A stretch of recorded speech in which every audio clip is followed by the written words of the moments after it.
आजरात झाली त्यापासून राहुल ते सगळे आम्ही आहे प्रचंड उत्साह लोकांच्या मनामध्ये परिवर्तन आहे. लोकांनी 5 वर्ष भाजपचा कारभार, अशोक चराटींचा कारभार हा 5 वर्ष बघितलेला आहे आणि नेमका कारभार कसा चाललाय हे त्यांनी डोळ्यानं बघितलेलं आहे. आता हे बघितलेलं जर चुकीचं आहे, झालेला 5 वर्षाचा कारभार अयोग्य आहे, तर आता बदलायची वेळ आता आपल्याला आलेली आहे. आता बदलायची वेळ आपल्याला त्या ठिकाणी आलेली आहे. मी मगाशी कुठेतरी उदाहरण देताना सांगितलं की चहामध्ये 4 चमचे साखर जास्त पडली तर जरा पाणी आणि दूध वाढवलं तर चालतंय, चहा चालू शकतोय. इथं मताला आत गेलं आणि मत मारून आलं, एकदा बटन दाबून बाहेर आलं, परत आत जातो म्हणलं तर घेत नाही तर आत कोण. एकदा मारले 5 वर्षच डोक्याला हात लावून बसायचं. त्यामुळे आता 5 वर्ष मागची आजरेकर डोक्याला हात लावून बसले की आम्ही काय चूक केली, आम्ही काय पाप केलं.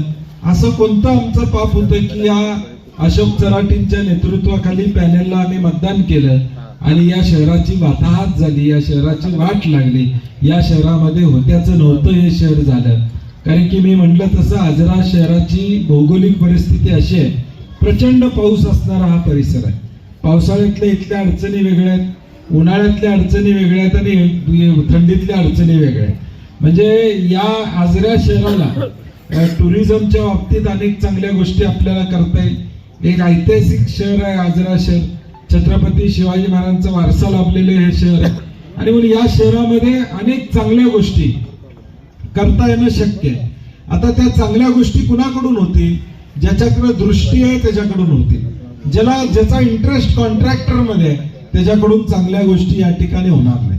ज्याची दृष्टी चांगली आहे, जो दृष्टिकोन चांगला ठेवून काम करू शकतो त्याच्याकडून या चांगल्या गोष्टी होऊ शकतात. आणि म्हणून मी शब्द द्यायला तुमच्याकडे का आलेला आहे की मला संजय सावंत असू देत किंवा आमचे उमेदवार असू देत, कलावतीताई असू देत किंवा आसिफ सोनेखान असू देत, या तिघांच्यावर विश्वास आहे.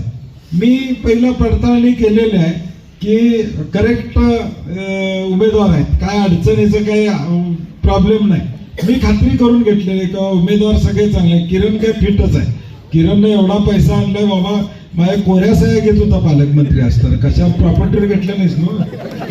नाही, तसं काही नाही. परंतु पालकमंत्री असताना काय सह्या घेऊन यायचा, काय पत्र आणायचं मलाच कळायचं नाही. म्हणजे एवढा निधी घेऊन गेला त्यावेळी की प्रचंड निधी देणं या भागामध्ये, गल्लीमध्ये अगदी मला वाटते तिथल्या प्रत्येक पेव्हिंग ब्लॉक असेल, शौचालय असतील, सगळं केले. मला सारखं बोलवायचं उद्घाटनला, या उद्घाटनला, कारण पालकमंत्री आपण गडबड असायची, याच जमत नव्हतं.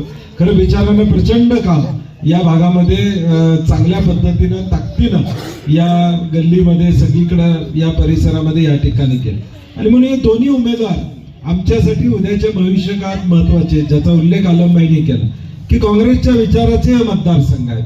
काँग्रेसच्या विचाराचे मतदारसंघ आहेत. परवाच संविधान दिवस झाला. डॉक्टर बाबासाहेब आंबेडकरांनी या देशाला संविधान दिलं. तो दिवस आपण 2 दिवसापूर्वी या ठिकाणी साजरा केला. डॉक्टर राजेंद्र प्रसादांना संविधान डॉक्टर बाबासाहेब आंबेडकरांनी दिलं आणि झोपडीत राहणाऱ्या माणसालाही 1 मताचा अधिकार आणि अंबानीला सुद्धा 1च मताचा अधिकार. ही किमया फक्त आणि फक्त डॉक्टर बाबासाहेब आंबेडकर करू शकतात. त्यांनी ही किमया केली म्हणून आज ताठ मानेनं, स्वाभिमानानं सामान्य माणसाला या ठिकाणी या देशामध्ये जगतायत. परंतु आता घटनाच बाजूला सारायचा प्रयत्न भाजपच्या माध्यमातून या ठिकाणी चालू. 1500 रुपये देऊन सिलेंडर 800 रुपयावर केला, महागाई वाढवली, बेरोजगारी वाढलेली आहे. तरुणांच्या मध्ये इंस्टाग्रामच्या माध्यमातून जातीय तणाव कसा निर्माण करता येईल हा प्रयत्न प्रामुख्यानं चालू आहे. आणि म्हणून माझी इथल्या तरुण मुलांना, विशेष करून 18 ते 25 वयोगटातल्या मुलांना माझी विनंती की तुम्ही तुमच्या भवितव्याचा विचार करा.